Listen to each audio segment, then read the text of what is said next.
കൊലോസ്യർക്കെഴുതിയ ലേഖനം 2-ാം അധ്യായം 6-7 വാക്യങ്ങൾ. ആകയാൽ നിങ്ങൾ കർത്താവായ ക്രിസ്തുയേശുവിനെ കൈക്കൊണ്ടതുപോലെ അവൻ്റെ കൂട്ടായ്മയിൽ നടപ്പീൻ. അവനിൽ വേരൂന്നിയും ആത്മീയ വർധന പ്രാപിച്ചു നിങ്ങൾക്ക് ഉപദേശിച്ചു തന്നതിനൊത്തവണ്ണം വിശ്വാസത്താൽ ഉറച്ചും സ്തോത്രത്തിൽ കവിഞ്ഞും ഇരിപ്പീൻ.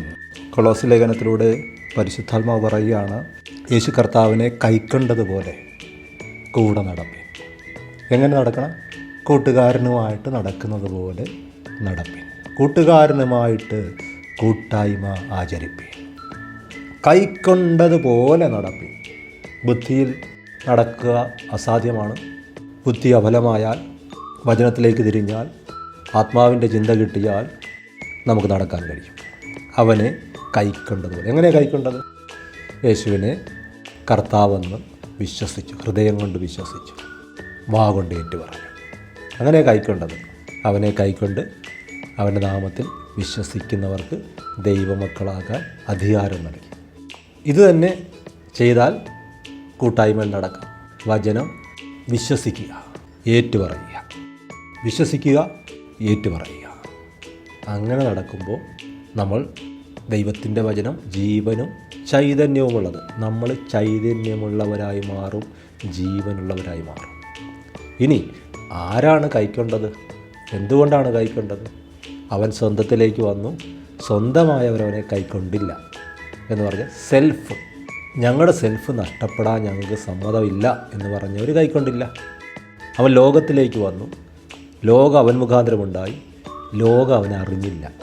അപ്പോൾ ലോകത്തോട് നോ പറയുന്നവൻ, സ്വന്തം സെൽഫിനെ ഡിനൈ ചെയ്യുന്നവൻ, നിഷേധിക്കുന്നവൻ നാൾ തോറും കൂട്ടായ്മയിൽ നടക്കും. സ്വന്തം സെൽഫിനെ ഡിനൈ ചെയ്യുക എന്ന് പറഞ്ഞാൽ നഷ്ടമൊന്നുമല്ല. ഉയർത്തെഴുന്നേറ്റ യേശുവിൻ്റെ ആത്മാവ് വരികയാണ്, ആ സെൽഫ് വരികയാണ്. ലോകത്തോട് നോ പറയുക എന്ന് പറഞ്ഞാൽ ദൈവത്തോട് യേശു പറയുക എന്നാണ്. ഹല്ലേലൂയ. അപ്പോൾ വലിയ കാര്യങ്ങളിലേക്കാണ് വിളിച്ചത്. അങ്ങനെ കൂട്ടായ്മയിൽ നടപ്പേൻ. നടക്കാൻ കഴിയും. ഒരു കൊച്ചു കുഞ്ഞ് നടന്ന് വീണുമൊക്കെയാണ് പഠിക്കുന്നത്. ഇതും അങ്ങനെ തന്നെ. വീണ്ടും എഴുന്നേൽക്കണം, നടക്കും, സാധിക്കും.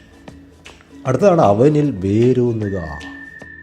വേരൂന്നുക എന്ന് പറഞ്ഞാൽ ഒരു വൃക്ഷത്തിൻ്റെ വേര് നദിയിലേക്ക് ഊന്നുന്നത് പോലെ, ആ നദിയിൽ നിന്ന് അതിന് വേണ്ട പോഷണം വലിച്ചെടുക്കുന്ന പോലെ ക്രിസ്തുവിൽ നിന്ന് വേണ്ടത് വലിച്ചെടുക്കുക, എടുക്കുക എന്നുള്ള വാക്ക് കുറച്ചുകൂടി എളുപ്പം. എടുക്കുക. നിങ്ങൾക്ക് വേണ്ടത് എടുക്കുക. നീതീകരണം വേണം, പാപമോചനം വേണം, സമാധാനം വേണം, ധൈര്യം വേണം, ഭയത്തെ ജയിക്കാനുള്ള ആത്മശക്തി വേണം.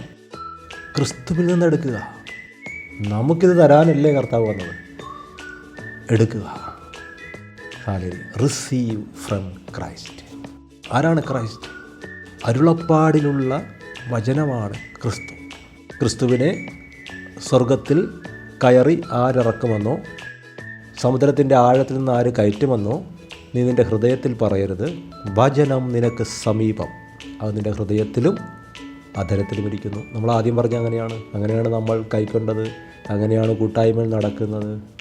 അങ്ങനെയാണെങ്കിൽ അവനിൽ നിന്ന് റിസീവ് ചെയ്യുക, വേണ്ടത് എടുക്കുക, പ്രാപിക്കുക.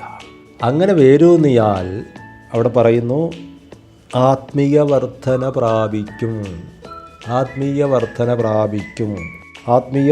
പ്രാപിക്കും എന്ന് പറഞ്ഞാൽ താഴെ എഴുതിയിട്ടുണ്ട്, വിശ്വാസത്താൽ ഉറച്ചും സ്തോത്രത്തിൽ കവിഞ്ഞു വിരിക്കും.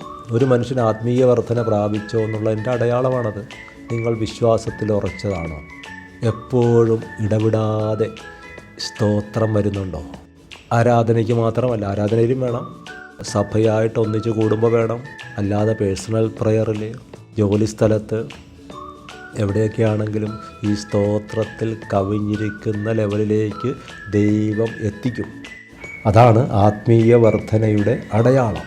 2, വിശ്വാസത്തിൽ ഉറയ്ക്കും എന്ന് പറഞ്ഞാൽ സാഹചര്യങ്ങളെല്ലാം ബുദ്ധിമുട്ടായിട്ട് തോന്നും, ശത്രുക്കളുണ്ടെന്ന് തോന്നും, ദാരിദ്ര്യം, ജോലിയില്ലായ്മ, ഈ ലോകത്തിലെ വിഷയങ്ങൾ, രാഷ്ട്രീയ അനിശ്ചിതത്വങ്ങൾ, യുദ്ധങ്ങളെക്കുറിച്ചുള്ള കേൾവികൾ, കുടുംബത്തിൽ സമാധാനമില്ലാത്ത അവസ്ഥകൾ. പക്ഷേ അകത്താര് വന്നു? കർത്താവ് വന്നു. ആരുമായിട്ടാണ് ഇപ്പോൾ നടക്കുന്നത്? പരിശുദ്ധാത്മാവായിട്ട് നടക്കുക. അപ്പോൾ വിശ്വാസത്തിൽ ഉറപ്പിക്കും. മരുഭൂമിയുടെ അവസ്ഥയിലേക്ക് കൊണ്ടുപോകുന്നത് എന്തിനു വേണ്ടിയാണ്? നമ്മളങ്ങ് വലയ്ക്കാൻ വേണ്ടിയല്ല, വർദ്ധിപ്പിക്കാൻ വേണ്ടിയാണ്.